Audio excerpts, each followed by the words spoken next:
तो कल हम लोग ने एम्पेरिकल फॉर्मूले को निकालना सीखा था। यहाँ पर एम्पेरिकल फॉर्मूले को कैसे फाइंड आउट किया था मैंने आपको बताया था। पहले आप लोग परसेंटेज निकालेंगे, परसेंटेज के बाद में आप एटॉमिक वेट रखेंगे, फिर उसका जो परसेंटेज है यानी जो वेट है, परसेंटेज को हटा दिया तो वेट बचा, उस वेट को आप एटॉमिक वेट से डिवाइड करेंगे तो नंबर ऑफ मोल्स निकलेंगे, और फिर नंबर ऑफ मोल्स को आपको होल नंबर में कन्वर्ट करना है। किसमें कन्वर्ट करना है? होल नंबर में कन्वर्ट करना है। तो उसके लिए आप या तो क्या करेंगे, जो सबसे छोटा है उससे सभी को डिवाइड कर देंगे, या फिर किसी ऐसे नंबर से मल्टीप्लाई करेंगे जिससे होल नंबर में कन्वर्ट हो जाए। तो आपको वहां क्या मिल जाता है? Empirical formula. अब एम्पेरिकल फॉर्मूले के बाद में अब हम लोग यहाँ पर निकालना सीखेंगे मॉलिक्यूलर फॉर्मूले को, how to find out molecular formula. और मॉलिक्यूलर फॉर्मूला के लिए मैंने आपको बताया था दो तरीके होते हैं जो आप पहले चैप्टर में पढ़ चुके हैं। या तो आपको वेपर डेंसिटी दी जाएगी, तो वेपर डेंसिटी में 2 का मल्टीप्लाई कर लीजिए तो वो मॉलिक्यूलर वेट के बराबर होता है, ठीक है। या फिर दूसरा डायरेक्टली आपको मॉलिक्यूलर वेट दिया जाएगा, और फिर इस मॉलिक्यूलर वेट को आप डिवाइड करते हैं एम्पेरिकल फॉर्मूला वेट से तो एन मिलता है, और एन का मल्टीप्लाई एम्पेरिकल फॉर्मूला में करते हैं तो आपका मॉलिक्यूलर फॉर्मूला आपको मिल जाता है, ठीक है। पर इसके अलावा भी और बहुत सारे तरीके होते हैं। कैसे होते हैं? देखिए यहाँ पर मैंने वही चीज आपको समझाई है। एम्पेरिकल फॉर्मूला है CH, इसका आपने यहाँ पर क्या किया, इसका आपने वेट निकाला। यहाँ पर क्या निकाला भाई? ये आपने इसका वेट निकाला। ये एम्पेरिकल फॉर्मूला है CH, इसका आपने वेट निकाला तो एम्पेरिकल फॉर्मूला वेट। अब या तो आपको मॉलिक्यूलर वेट दिया जाएगा, क्या दिया जाएगा? मॉलिक्यूलर वेट दिया जाएगा। तो इस मॉलिक्यूलर वेट को आप एम्पेरिकल फॉर्मूला वेट से यानी 13 से डिवाइड कर दोगे तो यहाँ पर n नंबर निकलेगा, ये हो गया n। और इस n का मल्टीप्लाई आप किस में कर देते हो? आप n का मल्टीप्लाई एम्पेरिकल फॉर्मूला में कर देते हो, यानी 2 का मल्टीप्लाई करते हो। तो आपको यहाँ पर जो मिलता है उसे हम बोलते हैं मॉलिक्यूलर फॉर्मूला। समझ में आ गई बात? नहीं आई? तो n कैसे निकाला हमने? मॉलिक्यूलर वेट को डिवाइड किया किससे? एम्पेरिकल फॉर्मूला वेट से, तो n निकल कर आया, और फिर n का मल्टीप्लाई एम्पेरिकल फॉर्मूला में कर दिया तो मॉलिक्यूलर फॉर्मूला में। कोई प्रॉब्लम इसमें? ठीक। अब देखते हैं कैलकुलेशन ऑफ मॉलिक्यूलर वेट। तो पहला तरीका तो मैंने आपको बताया था कि आपको अगर वेपर डेंसिटी दे रखी हो 2 का मल्टीप्लाई करना तो एम्पेरिकल फॉर्मूला मिल जाएगा। इसका जस्ट ऑपोजिट आप इस बात को भी याद रखिए, अगर किसी गैस की वेपर डेंसिटी आपको निकालनी है तो उसके मॉलिक्यूलर वेट को 2 से डिवाइड कर दीजिए तो उसकी वो क्या निकल आएगी? वेपर डेंसिटी, ठीक है। अब मॉलिक्यूलर वेट को फाइंड आउट करने के कुछ प्रैक्टिकल मेथड्स भी होते हैं। क्या होते हैं? प्रैक्टिकल मेथड्स होते हैं। क्या प्रैक्टिकल मेथड होते हैं? तो पहला प्रैक्टिकल मेथड होता है silver salt method, calculation of molecular weight by silver salt method, ठीक है। सिल्वर सॉल्ट मेथड से हम कैलकुलेशन करेंगे किसका? मॉलिक्यूलर वेट का। और ये उन ऑर्गेनिक कंपाउंड्स के लिए लगाया जाता है जिनमें कार्बोक्सिलिक ग्रुप प्रेजेंट होता है, कार्बोक्सिलिक एसिड ग्रुप रहेगा। भाई देखो क्या बनाना है? सिल्वर सॉल्ट बनाना है। सॉल्ट तो तभी बनाओगे ना जब क्या हो? एसिड ग्रुप हो आपके पास। तो ऐसे ऑर्गेनिक कंपाउंड जिसमें कार्बोक्सिलिक ग्रुप होता है उसके मॉलिक्यूलर वेट को निकालने के लिए सिल्वर सॉल्ट मेथड लगाते हैं, ठीक है। कैसे लगाते हैं जरा समझना। जैसे हमारे पास में ये कार्बोक्सिलिक ग्रुप प्रेजेंट है, इसकी रिएक्शन हम सिल्वर हाइड्रोक्साइड के साथ कराएंगे। बनी बात है, इसका H इसके OH के साथ में मिलकर क्या बनाएगा? वाटर बनाएगा, और इसकी जगह Ag आ जाएगा, सिल्वर H की जगह। तो ये सिल्वर सॉल्ट बना लेगा कि नहीं? अब देखो आपने ऑर्गेनिक कंपाउंड कितना लिया ये आपको मालूम है, कैपिटल W ग्राम, ठीक है। कोई प्रॉब्लम इसमें? चलो, ऑर्गेनिक कंपाउंड आपने ले लिया, ऑर्गेनिक कंपाउंड से आपने सिल्वर सॉल्ट बना लिया। इस सिल्वर सॉल्ट का वेट आपको मालूम है, क्या मालूम है कि इसका वेट कितना है? आपने नाप लिया, कैपिटल W ग्राम है। अब आपने इसका कंबशन कराया सिल्वर सॉल्ट का, सिल्वर सॉल्ट को आपने जला दिया। जब आपने जला दिया तो पूरा ऑर्गेनिक कंपाउंड जल जाएगा, कार्बन डाइऑक्साइड और वाटर में ये तो उड़ जाएगा, या हाइड्रोजन में या वाटर में उड़ जाएगा, और यहां सिर्फ और सिर्फ सिल्वर बचेगा, चांदी बचेगी, और आप इसका वेट तौल लोगे स्मॉल W ग्राम। तो अब आपको क्या मालूम है? आपको एक तो सिल्वर सॉल्ट का वेट मालूम है, कैपिटल W ग्राम है, और इसके कंबशन करने से कितनी सिल्वर मिली आपको ये मालूम है, स्मॉल W ग्राम। कोई प्रॉब्लम इसमें? ठीक। अब जरा एक बात सोचिए, अगर हम 1 मोल ऑर्गेनिक कंपाउंड लेते तो उसका वेट कितना होता? मॉलिक्यूलर वेट के बराबर होता। किसके बराबर होता? और उससे 1 मोल आपको सिल्वर मिलता। क्या मिलता? 1 मोल सिल्वर मिलता। और 1 मोल सिल्वर का वेट कितना होता है? 108 ग्राम। 1 मोल सिल्वर का वेट कितना होता है? ये इसके एटॉमिक वेट के बराबर है। किसके बराबर है? एटॉमिक वेट के बराबर है। हेलो,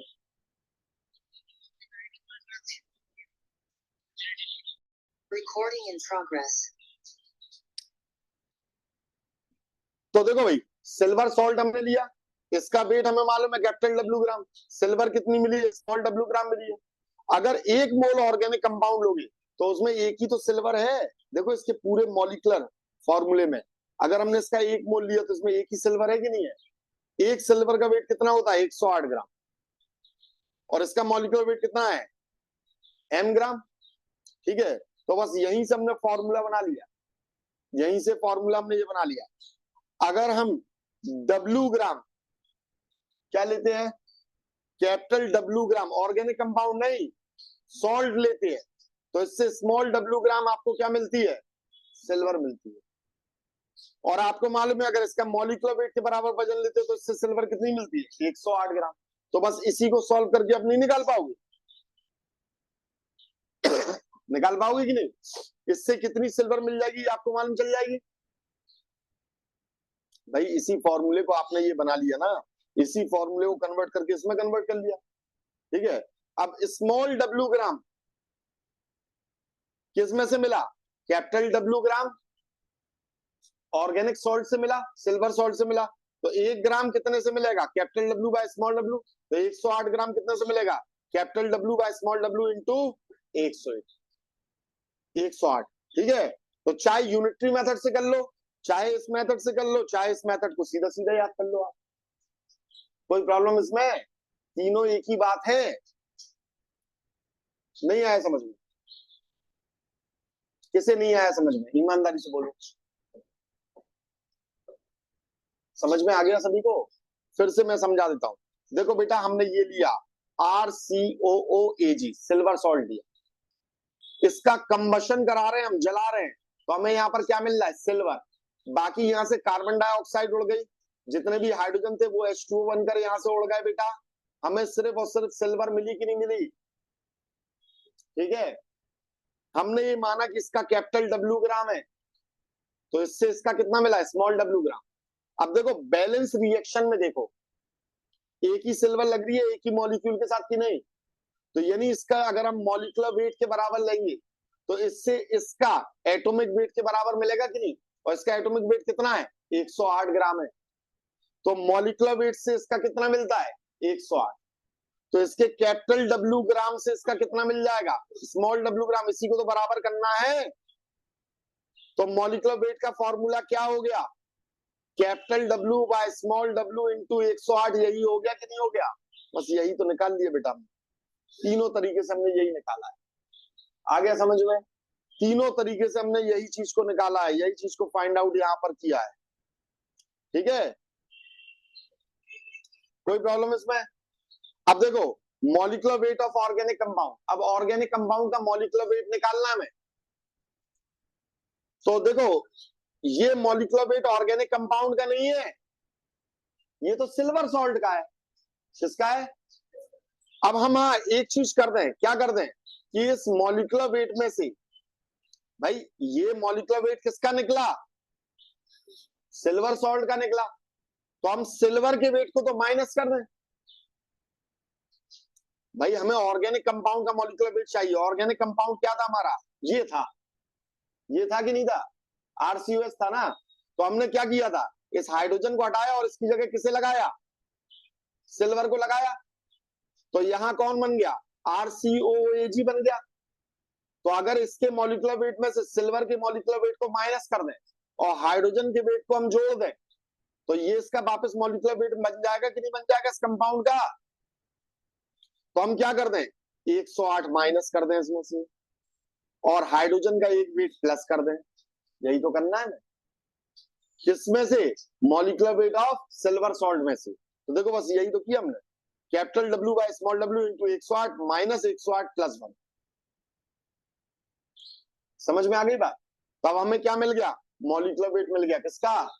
ऑर्गेनिक कंपाउंड का। ये है सिल्वर सॉल्ट मेथड।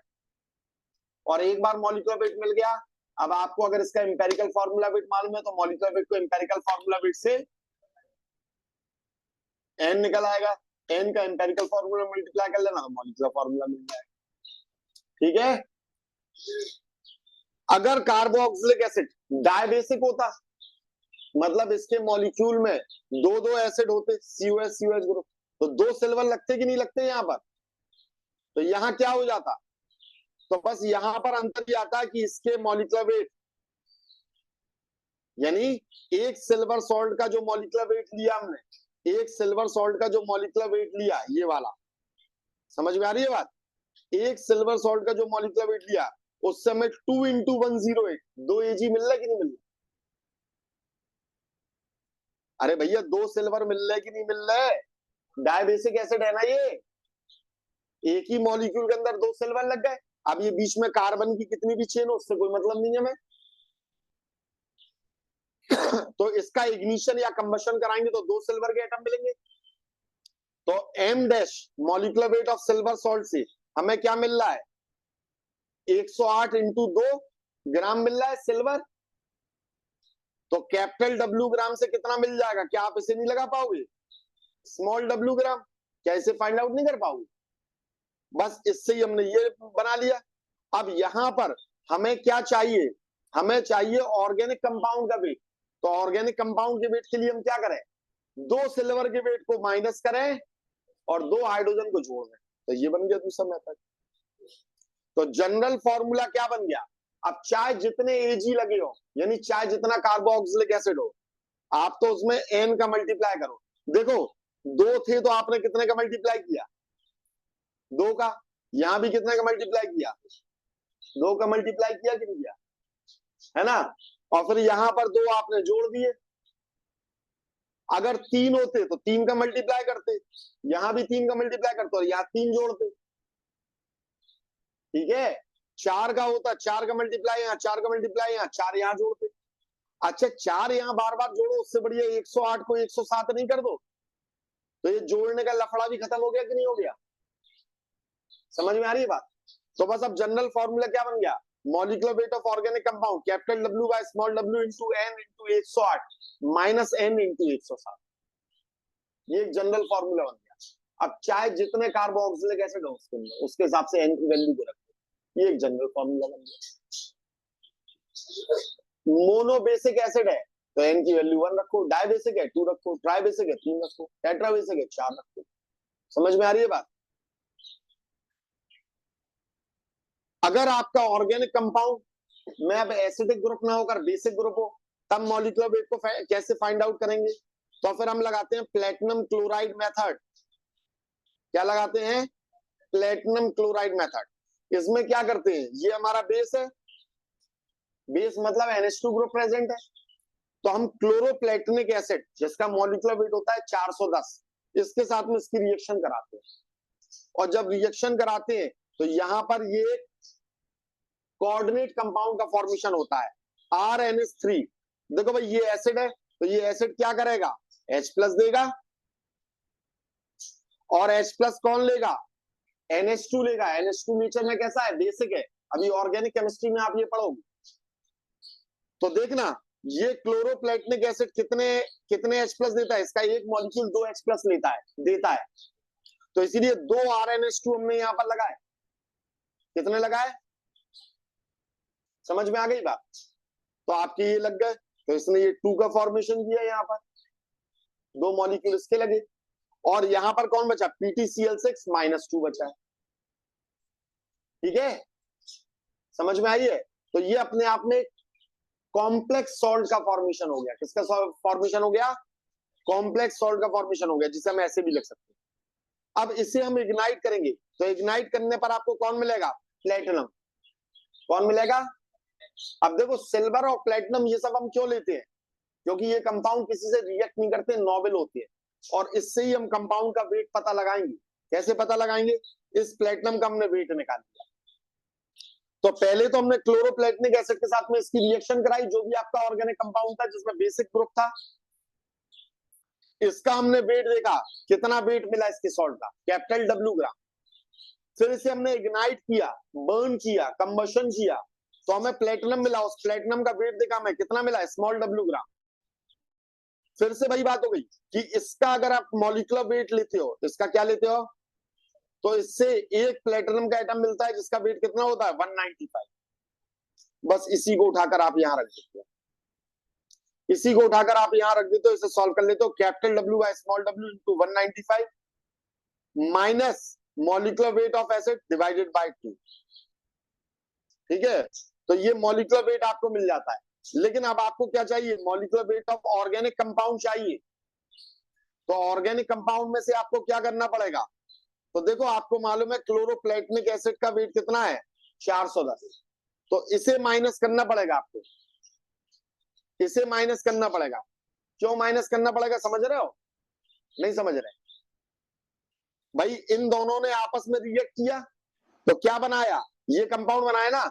इस कंपाउंड को क्या लिख सकते हो आप, यही लिख सकते हो कि नहीं, इस कंपाउंड को यही लिख सकते हो कि नहीं, 2RNH2H2PtCl6 ऐसे लिख सकते हो कि नहीं। H2PtCl6 का वेट कितना है, 410। अगर इस वेट को 410 को माइनस कर दो इस पूरे के मॉलिक्यूलर वेट में, तो यहां वेट किसका बचेगा, 2RNH2 का बचेगा। और हमें मॉलिक्यूलर वेट RNH2 का चाहिए कि नहीं चाहिए, तो 2 है, तो इसलिए हमने डिवाइड कितने से कर दिया, 2 से कर दिया। इसका पूरा मॉलिक्यूलर वेट कितना निकल रहा था, इस पूरे कंपाउंड का मॉलिक्यूलर वेट कितना निकल रहा था, तो देखो यही तो निकल रहा था, molecular weight is equals to weight upon small w into 195, यही तो निकल रहा था कि नहीं। तो देखो ये वाली चीज यहाँ इतनी आ गई, इसमें से माइनस कर दिया हमने किसे, 410 को माइनस कर दिया इसके वेट को, और 2 से डिवाइड कर दिया, तो molecular weight of organic compound मिल गया कि नहीं। क्लियर है? तो इस तरीके से आप मॉलिक्यूलर वेट ऑफ कंपाउंड निकाल सकते हो। फिर वही बात, अगर 2 बेस आ जाएंगे तब क्या करोगे, अगर 2 बेस मौजूद होंगे तो क्या करोगे, तो देखो जब यहां पर आप ये 2 लगा रहे थे तो 2 से डिवाइड कर रहे थे, अब 2 से डिवाइड नहीं करोगे आप, यहां से 2 अपन ने गायब कर दिया कि नहीं कर दिया, यहां से 2 गायब कर दिया। ठीक है, समझ में आ गई बात। तो बस इतने मेथड से आपका क्या निकाला जाता है, मॉलिक्यूलर वेट को फाइंड आउट किया जाता है। इसमें से रेयरली कोई अगर टीचर आपको क्वेश्चंस दें तो दें, इसमें से रेयरली कोई देते हैं।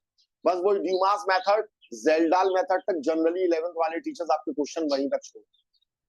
फिर भी मैंने आपको ये करा दिया, आप पूरी इसकी एक्सरसाइज लगाइएगा, पूरा उठाकर इसे सॉल्व करिए, इसकी एक्सरसाइज लगाइए, जो डाउट्स आए वो पूछिए। तो ये ऑर्गेनिक टेक्निक्स मेरी ओर से खत्म हो, ठीक है।